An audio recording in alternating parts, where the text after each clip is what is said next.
Oh my goodness. We are back, ladies and gentlemen. For the folks out there that have been saying, Coop, where's the show? Where's the football? It's back. Okay. And that's not what you sound like. You sound a lot cooler than that. That's kind of more like what I sound like. You know what I mean? But here we are. We're back. After a little hiatus here at Alarm Fantasy Football. As you guys know, the channel's been crushing the baseball, been crushing the basketball, the hockey, but I had to kick the football back off. We had to get it back going. It's April. It's draft month here. And you guys know what we do. We go in, we start looking at these prospects, we put them into tiers. Over at Fantasy Alarm, you can get all my tiers where I kind of break down what type of players we got. So you can be ready for the draft and you can have more fun with the draft. And you know who else has been deep in the football minds, chained to the radiator, going through and hitting every running back, hitting all these deep cuts? That's Mr. Dave Kluge, my guest today, absolute super mega star. And I'll tell you what, this is going to be a special show because mostly when I do the show, Kluge comes on and we talk wide receivers. But this year, he hit me up and said, Coop, I'm deep in the running back case. I've been underground. He's like, I got the gems, the few gems there might be. I want to come on and talk running back. So you know what? I reached out to Pat Fitzmaurice, who's going to come on next week and talk wide receivers. I said, hey, we're doing a little switcheroo. And he was okay with that because wide receiver is easier, running back's harder. Kluge, as always, giving yourself the hardest assignment. What's up, brother? Not too much. Thanks for having me. Shout out Pat, the GOAT. Really appreciate him having a little bit of flexibility here. But we seek and destroy over at Football Guys, and this year I decided to do running backs, and we do the really fun thing of like getting started before the NFL season even ends. Like we're deep in the weeds before the Super Bowl doing these scouting reports, and this year I did 58 running back reports. Like went 58 running backs deep. And then the combine list comes out, and there were I think 21, maybe 22. And I'm just like, well, I know a lot about a lot of guys who aren't going to get drafted this year. So, yeah, when that guy, that UDFA 3 years from now ends up like popping up with a spot start, hit me up. I'm your guy. I know everybody from this Dig out 2026 the class. old And then some. profile. Yes, Right. dig out the old profile. And then the best is when you have that guy in your back pocket, like you say you're like, you got Start him like, Thomas. yeah, you got him running back 32. Everybody else has him running back 44.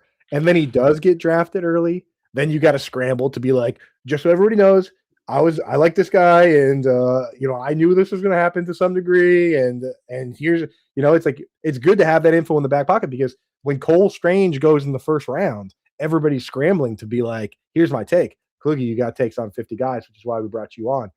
To make life easier for you guys in the chat, shout out Obi, Angie, Mile High, Luke, Skinny. Well, all the regulars know what's up. They're back in and hanging out. To make it easier, we're going to do about 20. And I'm going to let Kluge give any sort of honorable mentions that he wants at the end. But what we do on this show every year is pretty simple. I go in and painstakingly create a tier maker. Let me see if I can get this up on the screen and looking okay. And let's put us here. Yeah, we can go right here. This is going to look fine. We almost look like running backs. Like we're just a part of the player pool here. I like it. Yeah, you and me. Coop, you are an S tier running back. Let's get you up there. I will say in the thumbnail, I put us both. I put the show in S tier. I put us both in A tier, and I put you ahead of me. So that's out of respect to the guest, as always. The way we're gonna do it on the chart here is S tier, A tier, B tier, C tier, D tier. Those are the guys. S is like superstar, can't miss. A is gonna be like guys that are fantasy starters. B are our favorite dart throws. C are guys that we hope get drafted, and then D is kind of like we're just to some degree not interested. And we are ranking them from left to right within the tiers. So Kluge and I will be going through. We'll be doing that. All the running backs here pre-draft. Make sure you hit that like and subscribe to support the show. And the only other rule, Kluge, as always, I don't think we had to use it last year. We're allowed one veto each. So if we have a player where you're like, I want him in tier A, and I go, he's a tier C player. So I want him in tier B at the very best. You're allowed to say, hey, you know what? I'm using my veto. I truly believe in this player. I'm putting him in tier A. You're allowed to do that on the show. And no triple stamping and double stamp. I can't veto your veto. That's lame, right? So fair. Is that reasonable for you? Absolutely. Okay. I'm ready to dive in. And I think there's going to be like no surprise at the top of these rankings. Yeah. So that's why we're just diving right in. Let's dive in. And here's the thing. My rule, it's an official rule of the channel that Howard Bender never respects, and we always get into a fight about it, is that we go in alphabetical order here. Okay. So I know maybe you Mm. want to take one guy and start with him and move him right up to the top. The show will be in alphabetical order because that's the way the show works. All right, Kluge. So first one up here, Katron Allen. And I'll give a quick intro, just the basics on the player, and then I want to hear your takes, and then we'll figure out where they go. So first one here, Penn State running back Katron Allen, 5'11", 216. And the short and sweet is that he was in a split backfield at Penn State with Nick Singleton. Singleton was the pass down back. He was the early down back. So let's start there, man. Katron Allen, what's your first read on this guy, the basics? You might be vetoing me right off the jump here, Coop, but I've got him in tier A. He's not an S tier running back for me, but I Ooh. really, really like this guy. And I think that there is a bit of the Deviness of it all. Like people playing Devi have really been holding on to Nick Singleton, a 5-star recruit, track star, off the charts athleticism. And I think people like Singleton ahead of Allen for that reason. But when I look at what happened in Penn State last year, Drew Aller goes down with the injury. They leaned heavily on Katron Allen, not Nick Singleton. Katron Allen had his most productive and most efficient career or season of his career, average over 6 yards per attempt, and he was seeing loaded boxes at a higher rate than he ever has in his career. So to me, like I see a guy who is NFL ready, and he might not have the 3-down skill set. He's not the best pass catcher, doesn't have the breakaway speed, but we know the NFL likes these guys that they can just lean on. He's going to mitigate losses, doesn't turn the ball over, efficient with his opportunities, accelerates through contact. So is he going to be a guy who's going to break fantasy football? Probably not, but I wouldn't be shocked at all to see this guy end up getting drafted on day 2. You know what? I will give you the benefit of the doubt here because we can go either way with these split backfield guys. You can Mhm. say on one side, you can say, oh, the guy can't catch. On the other hand, you could say, well, what if Nick Singleton not only he can catch well, but what if they basically just looked at Allen and said, you're so good at this that we're going to use the other guy for this. And you saw that in Tampa Bay where Bucky Irving's a great pass catcher. We know that, but they knew they had to split the backfield somewhere. We thought he was going to be the pass down back. He carved out the early down rule and they turned to Rashad White and said, you're going to do this part of the game. So there's a real possibility this guy can catch him. We haven't seen it because of the split. So let's throw him in A. He'll be the first guy on the left, and maybe I'll gain some ground back by moving guys ahead of him. I do have him myself ranked. Let me look at my early rankings here. I do have him one, two, three, running back 6 or so. Where do you have him? He's my RB3, and I actually had Okay. him initially as RB2, made a little flip after the combine for my RB3, who was right behind him, but I am definitely one of the more bullish guys on Katron Allen, and I think that he just has a skill set that NFL teams are gonna like a lot more than fantasy managers will, and at the end of the day, like, we are chasing draft capital, like, that's Right. what we wanna see is, like, guys who the NFL likes, and I think that Katron Allen has a skill set that the NFL is really, really going to like. And that's what matters. I mean, as folks know, I will get wrapped up in the weird traits and the upside because it's fantasy. But at the end Right. of the day, you got to actually start. Like there are a lot of backs that are like, we'll get to through this group when we get to some of the converted wide receivers and the freak speed score guy. I fall for that every single time. That's And I why think that's what you're looking for in, like, your day yeah, 3 guys and your right. UDFA guys. Like, if you're a UDFA, but you're a pass catching specialist, like, yeah, I can get excited about that. If you're a day 3 guy with 100th percentile size adjusted speed, I can get excited about that. But when I'm looking at the top of the class, I just want the guys who are gonna be on the field, and I think Katron Allen's gonna be on the field. Exactly, dude. And we folks want to ignore draft capital, but it is incredibly important, both in terms of the historical hit rates, in terms of getting the opportunity, right? Just actually getting on the field early. Those guys do get a better opportunity, and also not getting replaced. A lot of these guys that hit that are fourth and fifth round backs get replaced. Teams look at them and say, "Wow, that was great that this fourth round guy went out and produced a bunch for us. Let's draft an even better back." We started having to Tyler Algier with Bijan Robinson, Michael Carter with the Jets, Damian Pierce with the Texans. Sorry if I'm ripping a lot of old scabs off for people out there. Philip Lindsay, like it happens all the time. So we really want you're rooting for these guys to go early. Next guy here on the list, let's go to Kalen Black out of Indiana. Followed Kurt Signetti, smart move because the guy's obviously an awesome coach. He followed him to Indiana. Another split backfield with Roman Hemby. And the guy generally runs pretty hard. I've seen some comps to him. Isaiah Pachenko. I checked out your draft guide. I think you guys had a Kyle Monangai type comp on there as Yes. well. So yeah, what's the Yes. deal with this guy? I love him, but we got to put him in tier D. He did not get a combine invite, and that is basically a death knell for NFL running backs. I mean, we can point to Ja'Cory Krosky-Merritt as like the one guy in recent history who didn't get a combine invite that was able to get drafted, but it is so hard to see that happen. And this, in my opinion, I think there are a handful of snubs. You know, when you go 58 running backs deep and less than half of them get invited, I'm gonna find some snubs here. I think Kalen Black was a snub. His backfield mate Roman Hemby was invited to the combine. But Black, you know, he's older, he's a little bit undersized. I realized why he didn't get the combine invite. I think if given an opportunity, he could be a fun NFL player, but the reality is his path to the NFL is probably going to start as a UDFA, unfortunately. Right. Yeah, it's very difficult when you don't get the eyes on you there because like Mhm. the problem you run into and you see it with a lot of the models and a lot of the folks out there. Like I looked at when you look at like JJ's guide, I'm not sure he's even in JJ's guide because he didn't check enough of those boxes. I think JJ, for what it's worth, I've talked to JJ about this. His guide is just combine invites. That's Right, where he builds his player pool. So right. for these guys, you know, Kalen Black was one, Jaden Ott was another one, Barika Kapinu. There are some fun players that had desirable traits, but if you're not going to the combine, it's just so hard to prove yourself when you don't get that opportunity to do so. Yeah, and Joey Wright in the chat also did not get a combine invite. I belong in tier D. You've already been a huge breakout, dude. So I'm sorry, man. I can't put you in tier D. You already broke out. You're like Adam Thielen, bro. So you're already going up there, bro. You're big time. So okay. I'm with it with Kalen Black. Gotta be tier D here. Just honestly, probably the 20. He was the 20th guy that I put into this Yeah. sheet.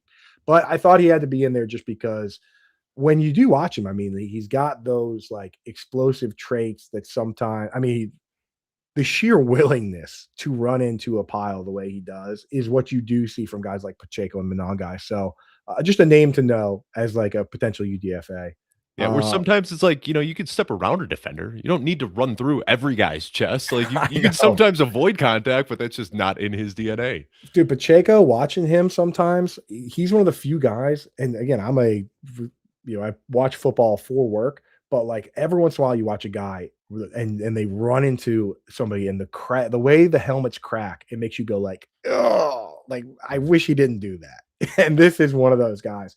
Manon guy, another one, Pacheco, another. Uh, Jeremy Shockey, the guy who would have a walk-in touchdound, and instead he'd say, "No, I'm gonna go hit this guy just instead." run over that guy, flex that insane American flag, Yep. bald eagle tattoo, dude. Shout out Shockey, dude. Okay, let's go to Devin Claiborne here, Wake Forest. I don't really have a role set up for him. Size is a bit of an obstacle. 5'10", 188. Speed's a plus, ran a 4.37. Mhm. So, like, these kind of guys, we look at him and we're like, "Oh, maybe he can be like a Raheem Mostert home run hitter," but I didn't see a ton of home runs from this guy. Where do you live with him?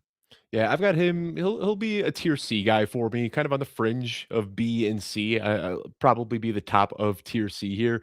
I mean, he does have what we want to see in fantasy football, right? Like he's super twitched up. He can catch Yeah. passes, and like you said, like he has the explosives. Like they show up in athletic testing, but they didn't show up on his film all that much, which is a little bit concerning. But this is a guy. My comp for him, it was one of the easier comps I came up with was Naheem Hines. You know, just Oh, a yeah, maybe. smaller guy, super twitched up, is almost assuredly going to find a role immediately in the NFL as a special teamer. And then if the opportunity arises as somebody who can carve out a role in the backfield, you know, the pass catching, and that's really it. Like I'd see this guy probably becoming a third down back where if you're a third down back, you don't need 300 touches to be fantasy relevant. You can come in, get a few targets per game, and that alone will play in PPR leagues. So this is a guy I don't expect him ever to be a 300 touch per game guy. He's never going to lead a backfield, but I think his skill set alone can give him some utility in PPR leagues. Right, and there's a lot of teams that when you go and just look at the depth charts, like, the Saints have, like, 7 backs under contract. Some of these teams, like the Vikings, have 3. Like, they need a guy to be the RB4 and return kicks. And then you look at it and you're like, "Oh, wow, Jordan Mason and Aaron Jones are undrafted free agents." Like, if guys like this land on teams like that, then I become much more interested, you know? Then there's some other teams that have 3 running backs on the roster, like the Colts and the Raiders, where it's like they have Jonathan Taylor and, Ashton Genty, and if he lands in a spot like that, then maybe I say, "Smell you later." You know what I mean? So, Right. a lot of these guys, we're gonna have to see what the path is. But I mean, I like speed, so I'm always gonna be kinda interested in these type guys. Next one here, Jonah Coleman. This is a guy that has 3 down potential. The big story with this class is a lot of these guys had such specific roles. It's like you look at it, it's like that's an early down guy, that's a pass down guy.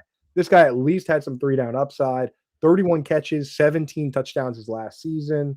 No testing though, due an ankle injury that he suffered against Wisconsin, I think. But Mhm. so 5'8", 220. We don't know how fast he is. Like, this is the kind of guy where if he did test and ran like a 4.4 flat or whatever, that would change everything. Where do you live with Coleman?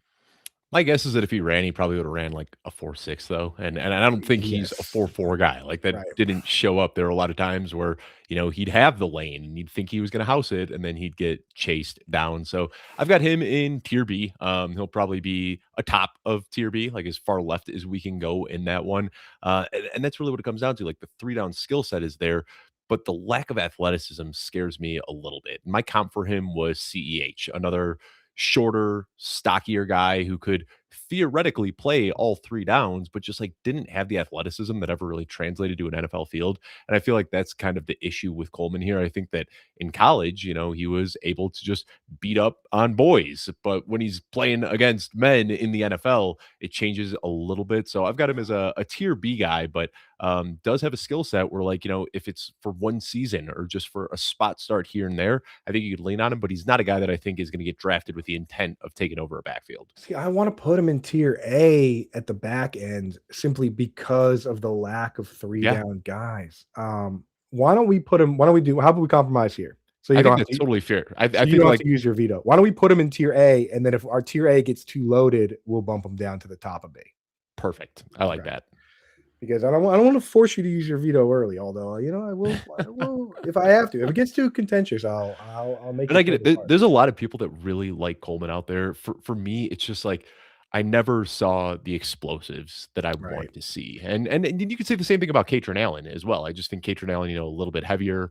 That's going to help boost his stock a little bit. But I think Coleman does theoretically have a 3 down skill set that Allen doesn't. I just think Allen is a little bit better of a runner, better footwork, better at getting through contact, those sorts of things. And there was nothing holding Coleman back from getting those plays in space. Like, Right. Katron Allen, the problem with him is that you had Nick Singleton taking all the draw plays on 3rd down, Hmm. like the dump offs, so you don't get to see it. There's nothing holding Coleman back from that. So, Right. I think that's fair. But at the same time, like, with the right draft capital and landing spot and a team basically telling us, "Hey, we plan to make this guy our every down back," we wouldn't be able to ignore that. So I think the draft is crucial for guys like that for sure. Absolutely. Okay, next one here, Razil Faison. Did I say that right? You got it. Yeah. I've never Yeah. said that one yet. Um, the big story here on this guy is he's 26 years old, which is 25 like now, but he'll be 26 playing 26 this season at this age season, yeah. 26, right? Which So is just that's insane, dude. We're it's like the Brandon Whedon of running backs here. right, which is crazy. And the list of schools that he went to, I mean, he took full advantage of the transfer portal. Mhm. Marshall, Lackawanna, which I'd never heard of, Snow College, which I had never. Were you familiar with those schools? No, I was not. Okay, No. me neither. But I am familiar with Utah State and South Carolina, Yes. Yeah. right? Where he went and broke a lot of tackles, but perhaps to something you just pointed out, 26-year-old playing against like 18 and 19-year-olds, like you would expect him to break a lot of tackles. So I don't know. You got faith in this guy? He's a tier D guy. I was shocked when we talked about some of the snubs at the combine, like the fact that Jaden Ott, Kalen Black didn't get invited to the combine, but Faison did, was kind of surprising to me. Maybe the combine just doesn't care about age at all, but this guy's going to be 30 by the time his rookie Right. contract is up. Like, I Yeah. just, you know, I think he's a good instinctual runner. But yeah, there's just not a ton I can get excited about here No. Put him ahead or after Black. after. Yeah. Even though Black didn't get the combine invite, I think like Black might get drafted earlier just because he's got a little bit of an age advantage. Well, I mean, that's the thing with these guys. At 26, if he doesn't do anything his rookie year, his value goes to exactly 0 because like Exactly. the age cliff and running back and the way it works is he'd be dust. So keep that in mind. Next one here, very interesting character, the Eli Heidenreich, 5'11, 197, 444. So that's all pretty solid, but he went to Navy, right? They've been calling him the Swiss Navy knife because he didn't get a ton of carries, but great out of the backfield, played a ton of slot. When I say at the top of the show, there are guys that I'm willing to get tricked by and get hurt by. This guy right here with the brass buttons, right here is the guy that I'm willing to get hurt by. Are you going to jump in with me, or are you going to save me from myself here, Kluge? So he's one of the more interesting guys because this is a guy that like you almost need some sort of team that's like willing to build around him because that's what Navy did. And like you talk about him Yeah, playing out of the slot, it wasn't just out of the slot. This guy was playing like, they do a lot of 2-3 running back formations where he's one of those running backs. We'd see him taking snaps directly under center, playing out of the slot, playing out wide. So a little fun fact, like I said, we split up the positions among the different guys here. Me, Jeff Bell, Mike Kashuba. Jeff Bell was handling the wide receivers. We sent the card for Eli Heidenreich back and forth to each other like 5 times. And I was just like, this guy is a wide receiver. And he's like, no, he's a running back. And like, right. I still think that when his name gets called in the NFL draft, it's going to be as a wide receiver because he ran more routes than he had rushing attempts, but he's also a pretty good running back as well. So we inevitably landed on him being a running back, but I comped him to Chris Hogan. Like, there's no running back that I could comp this Wrong. guy to. So I've got him in tier C. Just Boo. because I know.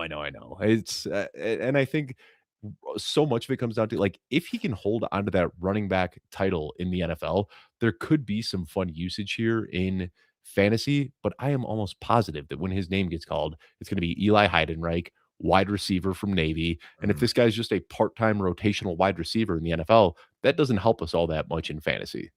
Yeah, 2012 Patriots, great example. Danny Woodhead type guy.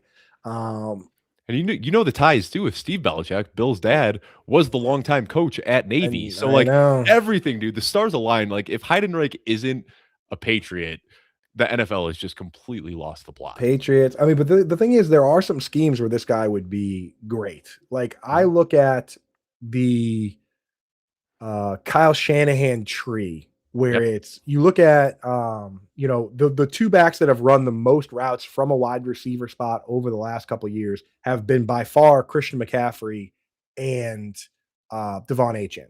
Mhm. And they both play in this scheme. And now there'll be 5 teams running it now. Like let's assume the 49ers are going to run it. Mike McDaniel's going to run it with the Chargers. Bobby Slowick is going to continue to run it with the Dolphins. Clint Kubiak's bringing it to the Raiders.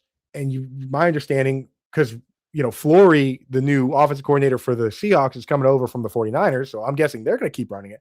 This scheme is becoming more and more popular, and there's more and more landing spots for a guy like this to end up in tier B, Kluge. I can get there. I mean, I see the ceiling case, and what I'll also say is that like it's not just the Shanahanian tree either. Like some of the other comps that I had here, I had to make the Patriots a landing spot just because you got to take the low hanging fruit. But I also have the Bears there because Ben Johnson, the way that he utilized DeAndre Swift and Jameer Gibbs, and then like looking at what Liam Cohen has done with Rashad White and Travis Etienne, it's not just the Shanahanian tree. Like there are a lot of running backs who are running a lot of routes out of the backfield as well. So I can get there and be like, I'm not going to push Here's back at all because the ceiling is so high if it does end up working out for him. Let's leave them in C for now, but some of these tiers might get a little too loaded. Maybe we'll move them up a little bit. Sounding like you convinced yourself. Let's move him up to B. Let's move up to B because like right now, Yeah, looking at my tiers, we're really only going to have 2 guys in tier B, so we can yeah. throw Heidenreich in that And mix. he could get pushed. He could get pushed. Let's move on to the next one here.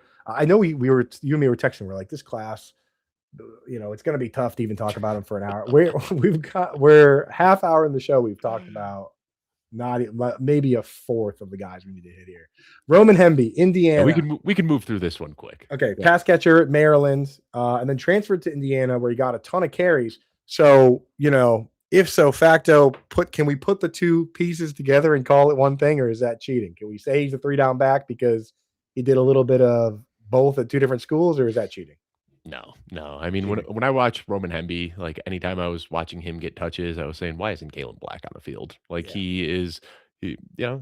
everyone knows Roman Hemby's name because he got a lot of touches in the national championship winning team. But he's going to be a day 3 guy, and there's not a lot of excitement here for me with Roman Hemby. Because we think he's going to get drafted, he goes in C, or does he go in D? I'd be shocked. I mean, I think he's still a D guy. Okay. Put him there. Put him there.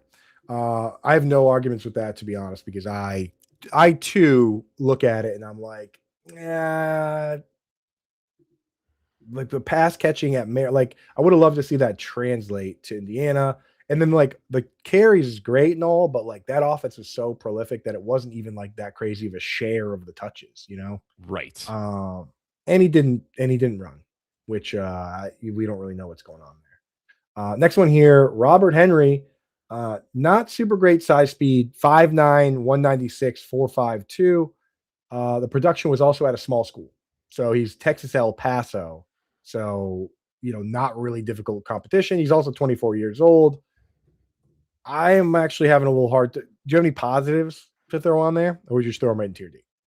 No, I think he's a tier C guy, just because of the speed. It Ooh. was, San Antonio, not El Paso, just a Was little it? housekeeping there so somebody doesn't get after you in the comments. Yeah, he went to UTSA, but here's a fun fact about Robert Henry. This guy, big play touch, like a big play threat every time he touches the ball. He had runs of 74 plus yards in each of his 4 games this season. I mean, 74 plus yards in each of his first 4 games. So, I mean, that alone, like if we're chasing traits and we want some upside here, like he was, performed well at the combine. He had a lot of production in college. I think he's going to end up getting drafted. He'll be at the end of tier C, but I think he's a tier C guy.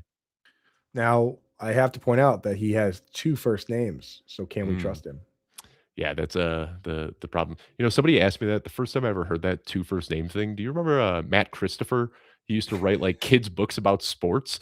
Some Yes. random adult walked up to me in the library and said, "I don't know who Matt Christopher is, but you can't trust 2 guys with Can't 2 or trust a can't man with trust a guy 2. with 2 first names." And it's just like burned in my brain since like That's 3rd right. grade. Bob Henry, Henry Bob, Robert Henry here, Bobby Hanks. So I don't know, but I will put him in tier C because he did at least, decent speed and close enough to the size we like to see. So okay, I apologize for getting the school wrong. Not super familiar with that branch of the Texas schools. What do you Uh, mean? You have been grinding UTSA film? I am not, dude. I don't even know where I pulled El Paso from. I think I might have seen it, and just in my mind, it was like, oh, 2-word Texas town. Let's There just you go. El Yeah. Paso that. So here's a divisive one. Let's get to a real divisive one. Emmett Johnson. Okay. Mm. Nebraska, good pass catching back, not a good combine. And the thing is, and this one hurts because I want to see guys go out and do every single drill, but this guy went out and did every single drill, and I'm not sure any of the drills really helped him much. Yeah. 5'10, 202, 4.56. But Sorry, I'm laughing. Joey Wright just called out Andrew Cooper being for 2 first names. that is actually kind of true. Cooper's more of a look at.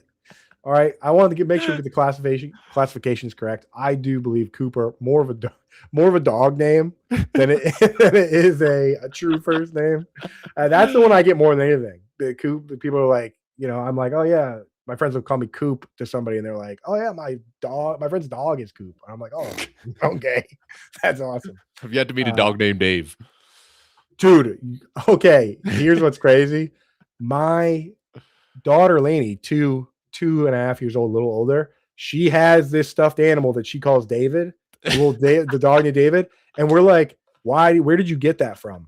No, I asked my aunt today. I asked Kate's aunt, grandmother. No one knows why this dog is named David. So there is one dog named Dave.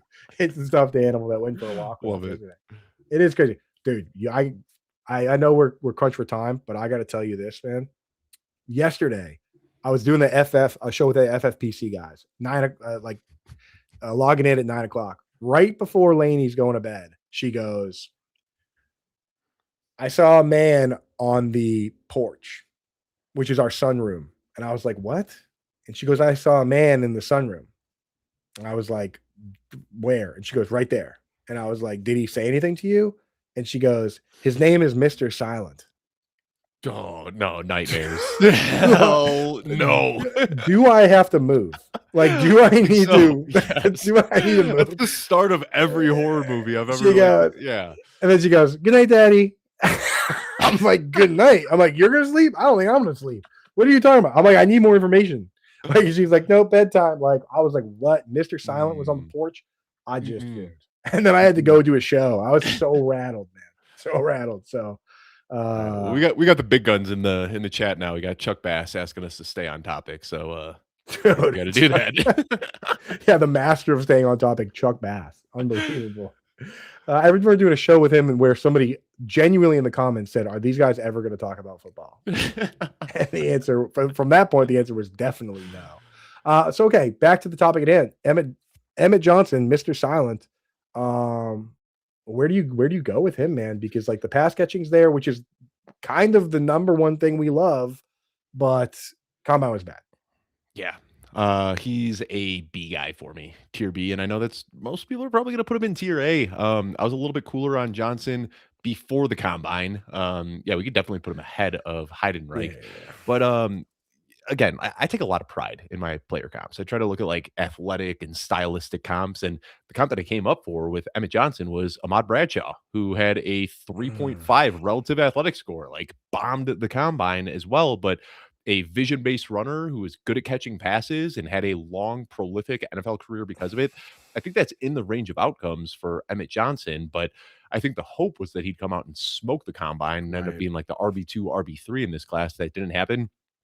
That being said, you talk about like he did every single drill at the combine. I do like that a little bit. Like, got that dog in him. He even went out Sunday and bench pressed. Terrible on the bench press, like hurt his relative athletic score more than he already did on Saturday. So I at least like that he like wasn't scared to compete. Dude, he didn't even need to smoke the combine. All he needed to do was like smolder it a little bit. Yeah. Like he just needed to not do what he did. So yeah, I get it. I do like the profile. Draft capital will be big for this guy. And even if it's not big for him, you do look at like what team drafts him will be really interesting to me as well, because we've seen a lot of these teams that just completely ignore the combine. Shout out to Ani Kupi's Rams. Like Les Snead doesn't do the combine. He doesn't do top 30 visits. If like the Les Snead, Brad Holmes, James Gladstone group is in on a guy like this, then I will find myself to a way to be in. But and, you know, Kyron Williams was a guy that I almost used for a comp here as well. And Kyron Williams, another like very, very bad combine, but just a versatile guy. And that versatility is important too, especially like I've heard Sean McVay talk about this before, that when they have one running back who could do it all, they can stay in hurry up offense. They don't allow the defense to substitute and they could just move down the field quickly. So that's why they like Kyron Williams. That's why they like Blake Corum. And Emmett Johnson certainly would fit that mold.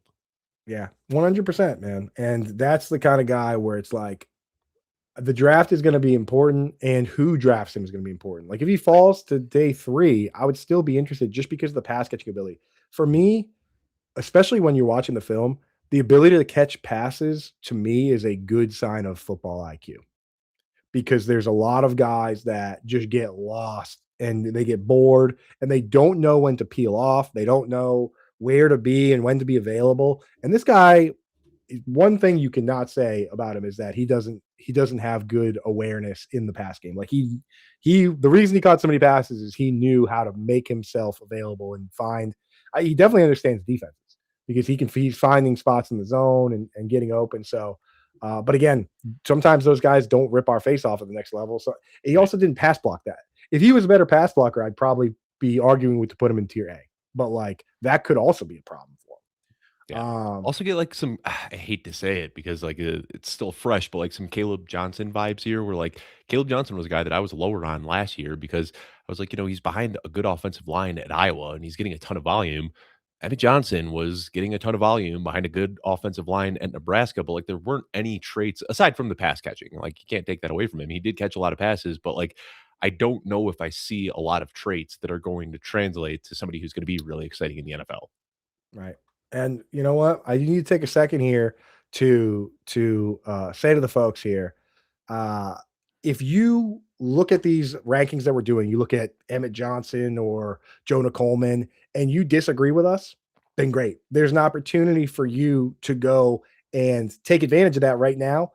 Go over to FFPC, right? There's kind of two ways to do it right now. Go pick up an orphan league or teams that have been abandoned so you can draft these guys in Dynasty, or in early best ball, draft these guys. They're way too early. Best ball contest is open right now. So go to myffpc.com, use promo code ALARM, and go in there. And that's how you put your stamp on these rookies before the draft. The way too early best ball contest especially ends on April 24th, right before the NFL draft. So you can get in there, get your stamp, and get ahead of everybody else before the cat's out of the bag if you're interested in any of these rookie running backs we're talking today. So myffpc.com, promo code ALARM. So there you go, a little housekeeping from some of our good friends over to FFPC before we get to the big dog, the numero uno in most places. It's Jeremiah Love. This guy, good production. Intangibles are great. Guy says he just goes home and watches anime and thinks about his job, which is football, right? You love hearing that. Relatable. Guy, dude, if you go, just a genius word to use at the combine. He goes, I'm going to take football very seriously because it's my job. Like, that's what you want to hear from these guys, right? He also relatable in the anime and football and just kind of chilling. The guy didn't let up a sack in college. He fumbled one time and he recovered it himself. It sounds like Chuck Norris stuff. RIP. The question is, he's going to be tier S, right? Mm-hmm. The question is he worth a top 10 pick? And there's two questions. Is he worth a top 10 pick in the NFL draft? Is he worth the 101 in Superflex? Those are the only two questions, in my opinion, that you're asking yourself. Kluge, those questions to you. Yeah, I think he's worth a top 10 pick in the NFL draft because we've seen Bijan Robinson, Jahmyr Gibbs, Saquon Barkley. Like, they're not going to help a team win, but they can help everything else just kind of fall into place a little bit. I think we've probably nerded out a little bit too hard with the running backs don't matter talk. I think running backs don't matter unless you are a difference-making running back, and Jeremiah Love is. In regards to how to draft him in rookie drafts, last year I was saying that if you wanted to take Cam Ward ahead of Ashton Jinty, I totally understand the logic there. And I'll say the same thing about Fernando Mendoza with Jeremiah Love. We act like there's can't miss prospects, but can't miss prospects still miss. And if you're rebuilding in Dynasty, which if you're drafting 101, you're probably rebuilding, you can stumble into a Matt Ryan type of player, or a Jared Goff type of player with Fernando Mendoza, where you're just getting like back end QB1 starting numbers for a decade plus. Jeremiah Love might not be that guy. So I think everybody's just said, like, you need to take Jeremiah Love if you have the 101. And while I've got it ranked that way, I don't think it's that crazy if you want to go with Mendoza there. Yeah, exactly. You can split hairs, especially in Superflex. But for me, in single QB, he's the 101. And then, if you want to draft for need or split it, do what you got to do. But I'm taking him at 101 as of right now, especially if he gets that draft capital. The hit rate for top 10 running backs is like almost perfect. Even Trent Richardson, one of the worst ones, had 1,400 yards from scrimmage as a rookie. Right. The hit rate's crazy. And also, Kluge, people don't like to hear this, but I went and looked at all the players taken top 5 in the NFL draft. And I looked at how many of those players won the Super Bowl. 9 quarterbacks, 7 offensive linemen, 7 running backs. 3 of those running backs won the Super Bowl with the team that drafted them. Wow. Yes. I mean, way more than I would have expected. Yeah. I know. You look at it. Leonard Fournette won. Saquon Barkley won the Super Bowl. Reggie Bush won the Super Bowl with the Saints.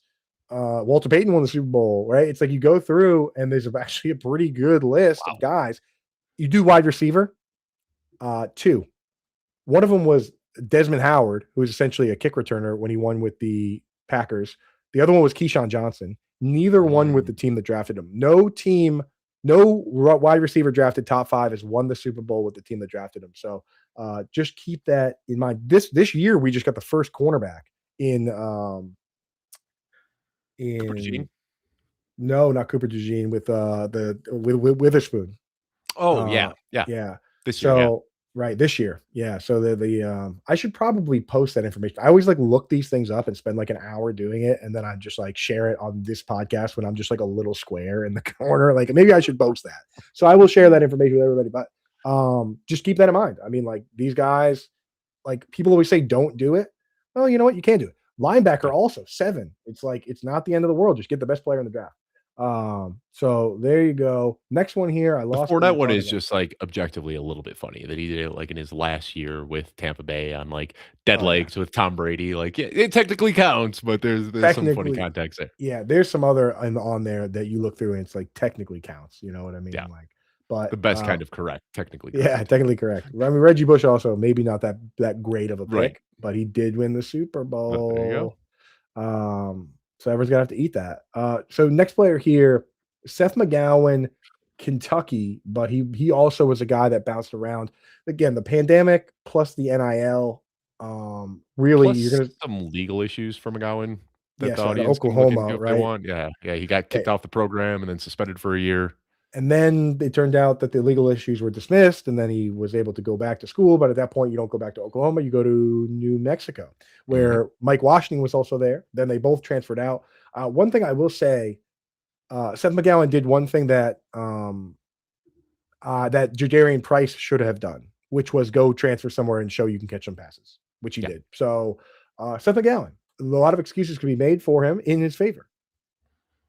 Yeah, I mean, I'm gonna put him in tier C, but, like, this guy feels like he could be tier A or maybe tier D. The one thing you didn't even Mhm. mention is the age. This is another 25-year-old running back. When you Right. look at the suspension and the NIL and the COVID and all the transfers and everything, he is an old running back, and, like, that to me, like, if I just go off of what I saw at the combine, what I saw on film, this guy should be a tier A running back, but the reality is playing his rookie season at age 25, like, it's just Yeah. really hard to project for older prospects coming into the league, especially when some of his production came later in his collegiate career. So, this guy, when it comes to like range of outcomes, what he could be, just very, very vast. And he's one of the players that I really just struggle to get a read on.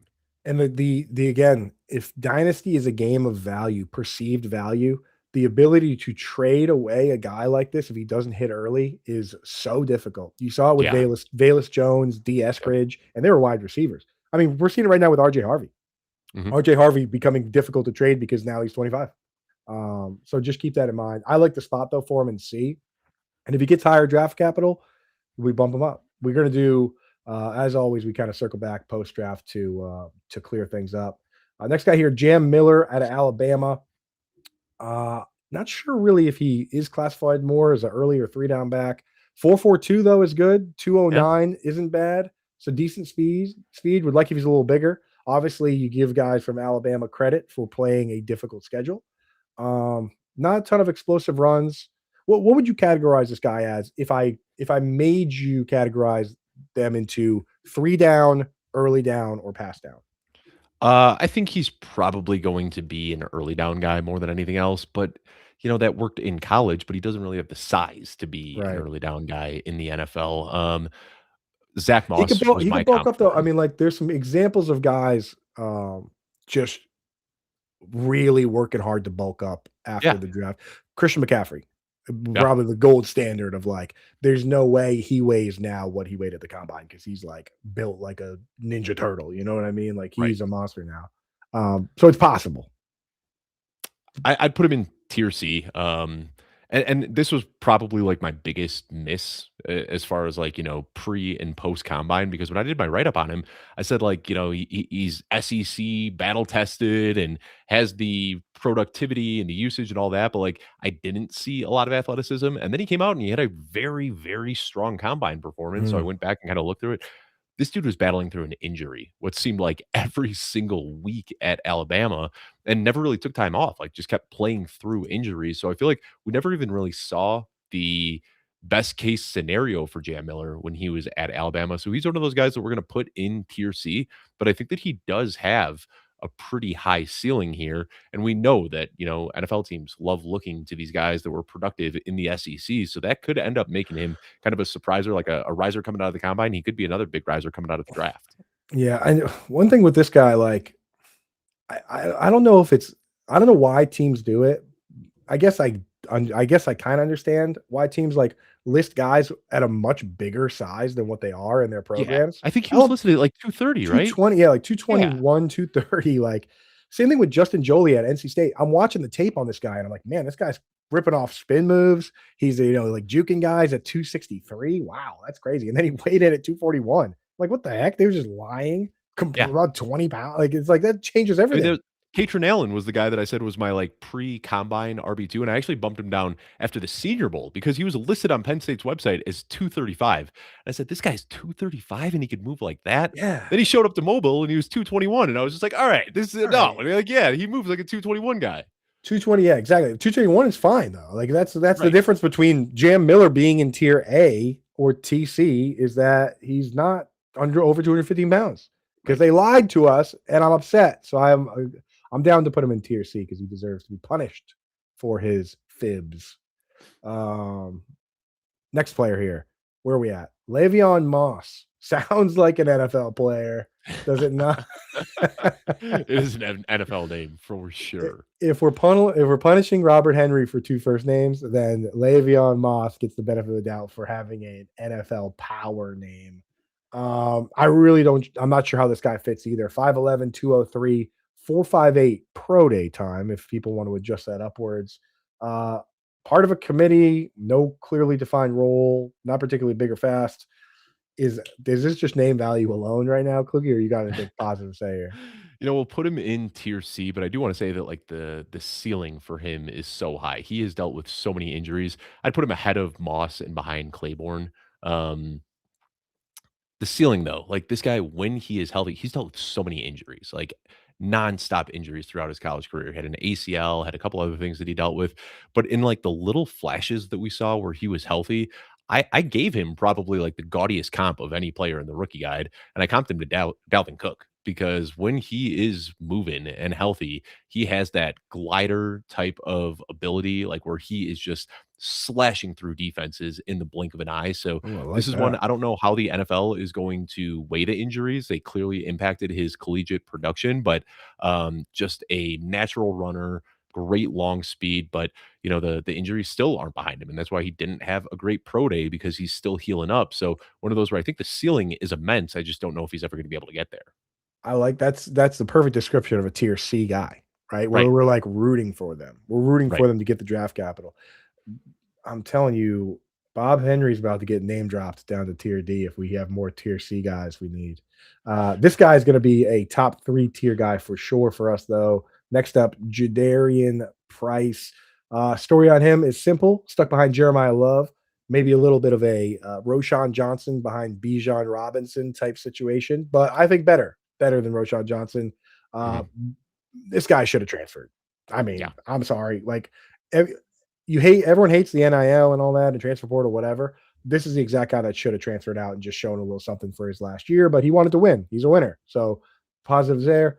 Where do you live on him? Some people have him as high as RB2. He's a bit of a mystery box because he was behind the best running back in the country. Yeah, and I've seen a lot of people saying that this guy's a first round buzz, the locked RB2 of the class. I'm not quite there. I'm a little bit lower on him. Let's put him at the back of tier B. That's how I've got it ranked. B Yeah. Yeah, he's behind Heidenreich? Oh, I'm sorry, A. I forgot I about our was S gonna tier. say I forgot about our S tier. I Yes, was gonna back of say tier A. My bad. Yes. I was gonna Um say, dude. I was getting the clip button ready. I was ready to I will 100% put you on blast on Twitter. Be like, wow, Dave Kluge came on my show. No, I like Jadarian Price, but I don't know if I see what everybody else does. No, And my comp, what do you mean though? It's like what was everybody seen? It was hard to see this guy because that's he was the second guy. he's also like he was a pure speed guy, like a track star, a Right. 5-star recruit coming in, and then doesn't run very fast at the combine. And that worries me a little bit as well. Like if that's like your one trait is speed, and then the speed isn't showing up in athletic testing, that's a concern to me. I think you'll like this Coop. My comp for him, a lot of people saw as like very disrespectful. And then I was talking to Chev.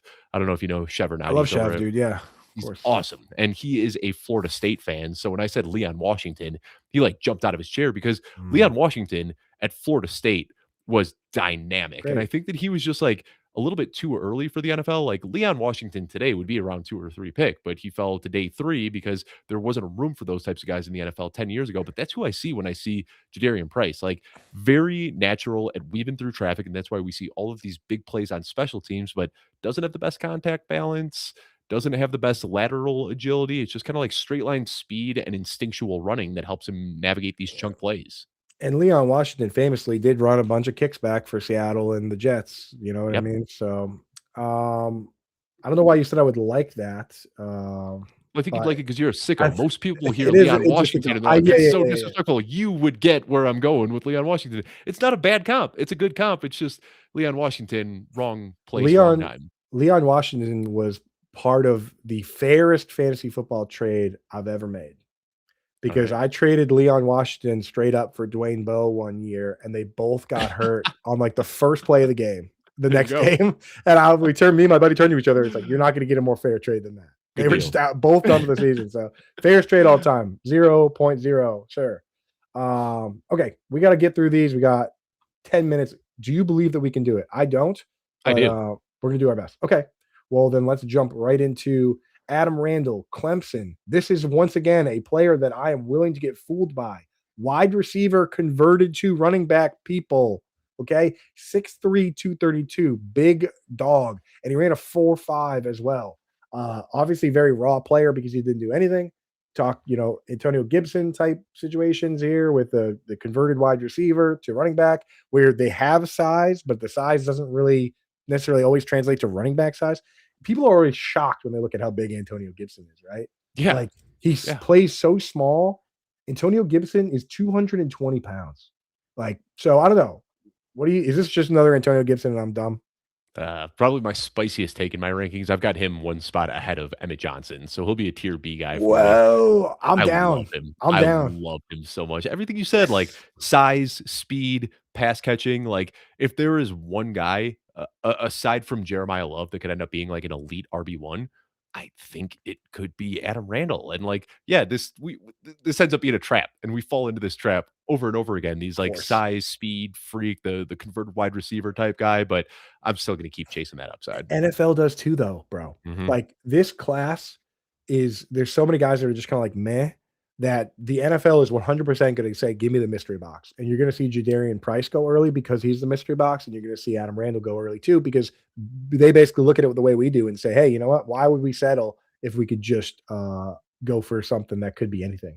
And So, another I cool thing is we do this process early. Like I said, we get started in December and January. And my immediate comp, I just said, this is Cordero Patterson 2.0. And then right. our Mike Kashuba was down in Mobile at the Senior Bowl, was talking with Adam Randall and said, is there a specific NFL player that you style your game after? And he goes, yeah, I'm Cordero Patterson. Like that's Oh, exactly what I want to be. So always feels good to kind of like see what the players see in themselves. right, and it's not crazy. I don't know why the name's escaping me. Who was the wide receiver that converted to running back and started for the Packers for a while there? Damn. Uh, Chat, let me know if you can think of that one. But like we've seen this a few times, and it can have some fantasy upside. So I like it. You like that? Ty How's that? Montgomery. Ty Ty Montgomery. Montgomery. Thank you, I Kluge, was for bailing going me out. nuts. I was I just I was listed Mike. like 40 different Packers I was running like, backs in my head. derailed the show. Thank you, dude, for bailing me out because I would have just spent the rest of the show trying to think of it while we were talking. Uh, okay, next one here. Desmond Reed out of Pittsburgh, small, 5'6", 174, very small. 4.58, not particularly fast. But this is what always happens. Like you got these great athletic profiles that have no production. Then you got this little guy that has. I mean, the production was good. Over Um, 1,300 yards in I know. 2023. Like, that was unbelievable. Yeah. So you needed the NFL to use their imagination. Can you use your imagination with this guy? Yeah. And all I got to do is think about Tariq Cohen. Like, that's exactly who this guy is. But he's tier C. We got to be real here. I mean, like, sure, we Jam have Miller? seen Where? behind Claiborne. Okay. Yeah. Yeah. I mean, we've seen Darren Sproles and we've seen Tariq Cohen. We remember those guys because they are extreme outliers. Like at the end of the Yeah. day, a guy this size, it could happen, but the path to get there is very narrow. Like could be fun, but he's tiny. Right. Deuce Vaughn needed his dad to basically be a Cowboys coach. You know what I mean? Like you gotta check Yeah. this guy, see who this guy's Yeah. uncle is. Maybe he's like a cousin of Nussmeyer and you'll get in there, but I don't know. Next one here, Nick Singleton. So we talked about Katrin Allen earlier. He was the pass down version of that split. 100 catches in college career. He caught 100 balls. Not particularly elusive though. 6 foot 219 though, so has size. Where you live with Singleton? In between Jonah Coleman and Jadarian Price in tier A. And this is also one like Oh the wow, broken foot at the Senior Bowl really muddies the waters here because like Coop, you know how hard it is for a rookie to miss training camp and then do anything their rookie season. Like we saw JSN couldn't even do it possible. his rookie season after the wrist injury. So like I'm looking at Nick Singleton potentially taking a 0 for his entire rookie season. And that's not the end of the road. Like Travis Etienne had to do that. We've seen guys just like kind of Jameson register. Williams did that. Exactly. Yeah, like Le'Veon Bell did that. yeah, so, like, it's not the end of the world, but also, like, if you're drafting a running back in your dynasty league and you're just okay taking a 0, like, how much does that impact his value? That's pushing him, like, deep into round 2. That being said, I think the ceiling is so high, like, this was a five-star recruit. This guy left Penn State, their all-time touchdown scoring leader, so there's a lot to get excited about here, and he's got what we do wanna see. He catches passes, he's got breakaway speed. It's just he would have been, probably atop this tier if not for the broken foot mobile. Draft capital, absolutely crucial. Yeah, he broke it at in mobile. He broke it At practice, yeah, at practice at the Senior Bowl. It's like we didn't even get to see him in the I know, Senior Bowl. right, So draft capital massive for guys like this because if teams are like, okay, the medicals are good and we like the player and we're going to take him early anyway, even though it's going to take him a while to get back, then we're in. yeah, And then if he falls, then we just say, oh, he fell because of the broken foot. We take him anyway. So right. I'm cool with him in A. I'm cool with him in A. I'm not really pushing back much on your rankings here. Let me see where I have him. I think moving Heidenreich up was the I only have one that yeah, I do have Jadarian Price one spot ahead of him, but alright. would you allow that? I'm not gonna fight it too much. I You mean, hate they're him. close. You The hate nice him. thing is Price is at least healthy now, Where do you have and Price I'm gonna ranks? Price is my RB6, And where's Singleton? RB5. Oh, we're so exactly even on that because Yeah. I have them. Or I have sorry, I lied. I've got Singleton RB4 okay, fine. So then then and we're Price RB5. Yeah. I had them both pushed down one spot so where it's they the should have. same Yeah. damn thing. Yeah, Okay, yeah, we'll leave yeah. it then. We'll leave it. Jamari Taylor. Chat, speak up now on my behalf. Uh, let's go to the next one. Jamari Taylor played at NC Central for most of his career, transferred to Virginia, solid production, including receptions, but he's also 24 years old. So And snubbed from the combine. and stuff from the combine and small. So go. Top of tier D. I like him more than Hemby, Black, and Faison. Also, like love 0-star recruit, transferred multiple times, earned everything that he was given. He was the combine snub I was most upset about. Yeah, that's a tough one, but it does put those guys in a tough spot. Yep. This guy, super interesting one. I need your take on this. Mike Washington, production wasn't particularly great. Stayed at college for quite a while, and then he goes to the combine and absolutely scorches it. 6'1", 223, big dog, 4.33. Yep. So we're talking going into the combine. And here's the thing: people always talk about double counting, where it's like you've got a guy whose profile suggests he's fast, and then he is fast, and then you move him up because he's fast. That's double counting. In this case, I don't think anybody thought this guy was this fast, so you're not double counting by moving him up based on the speed. Do you agree with that assessment? What if I told you that he was my RB2 before the combine? Jeff Bell and I were there before the combine. Yeah, so So we're gonna put him here. We put him right there. I've got him as RB2. All he did was galvanize his spot at RB2 at the combine. I want to say though, he had the perfect 10.0 relative athletic score coming out of the combine. I don't know if you saw it, but he went to Arkansas Pro Day, did the agility testing, and just crushed his relative athletic score. Now he is 9.99. So Rocks. now instead of being the best athlete ever to come in as a running back, now he's just a 99.9th percentile athlete. Right. How disappointing. Freak, fastest kid ever. Like let's just put him there. You I'm know one what with it. you know what I don't think we care. should do to fix tier A, Coop? I think we move Coleman to the back of tier A. Move Singleton and Price both up. That's how I think we fix that that's tier. erasing my feelings. That's exactly what you're doing there. And I'm going to that's where I'm going to use my veto. Don't try and pull that. All right, You try and pull that at the 11th hour on my show.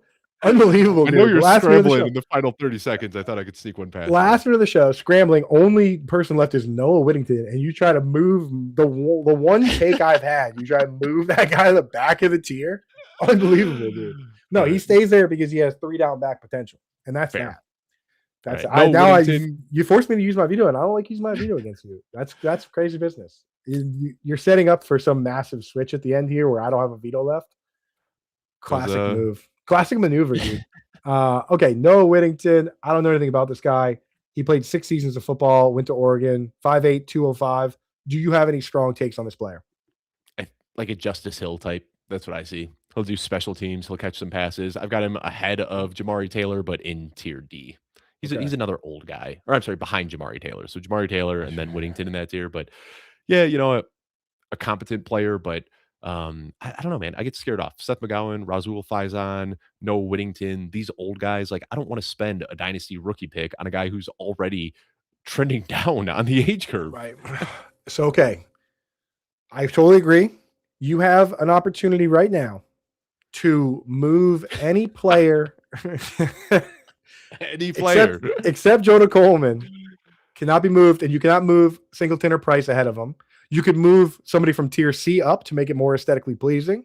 Or, though I do discourage just rigging the chart for the sake of aesthetics, but that would look a little bit better. Or do we really only have 3 guys in tier B? I love the guys we have in tier B because they are like get the right draft capital landing spot kind of guys. Anything you want to move, anything you feel strongly about moving. If there's one thing I do, I'd you doing this? Damon Claiborne. No, I can't. I can't do that either. No, I'd move Devon Claiborne to the top of tier C. I do like Claiborne more than I like McGowan and Miller. I mean, we're talking a micro move here, but it's no, that's a big move. Seeing Devon Claiborne there, I mean, he's a guy who, like, I think given the right offense, his ability to break tackle, catch passes, I think he's a guy who could end up being one of those guys that is fantasy relevant sooner rather than later. Where I think the other guys, Miller, McGowan, Reed, Moss, they need some luck to break in their favor. Right. And you just moved him into the top 10 when he wasn't in the top 10. So there you go. I love that move. I love doing this show with you, man. It's a blast. But everybody out there, take a screenshot now because I'm going to move that off. So if you wanted to take a screenshot of what our tiers were, now is the time. Kluge smile. There you go. That's a screenshot right there. I'm going to now take this off. And Kluge, tell everybody what you got going on, man. Like, if you guys like this type of stuff, go and check out the Football Guys Draft Guide. It is free, I understand, which is unbelievably awesome. Only until the NFL draft. We start charging for it after the draft. So get it. So get a copy of that because they go crazy deep. It is absolutely insane. I found myself reading about like RB like 40 before the show, and I was like, what am I even reading? Kluge does have one player in his top 20 we didn't talk about, CJ Donaldson. So big shout out to him. But tell everybody what you got going on, man. Where they can find more Kluge. Just staying busy, man, over at Football Guys. I got articles, shows, doing the Football Guys Fantasy Football Show, doing the Football Guys Dynasty Show as well. We've got 3 to 4 episodes per week coming out, but next week, I'm going to be out. I've got some shows pre-recorded that'll be dropping while I am in Hawaii. So we're ramping down just 2 shows next week instead of our normal 3 to 4. But after the NFL draft, we'll be back up to speed doing shows almost every single day. And then for the NFL draft, we've got a fun little surprise as well. Jeff Bell and Joey Wright, 2 of my good friends, are coming out to Colorado. We are getting together. We're going to be recording live during the NFL draft, doing watch party style content. So be sure to check that out over at footballguys.com. Wow, that rules, dude. Definitely check that out, folks. That's going to be awesome.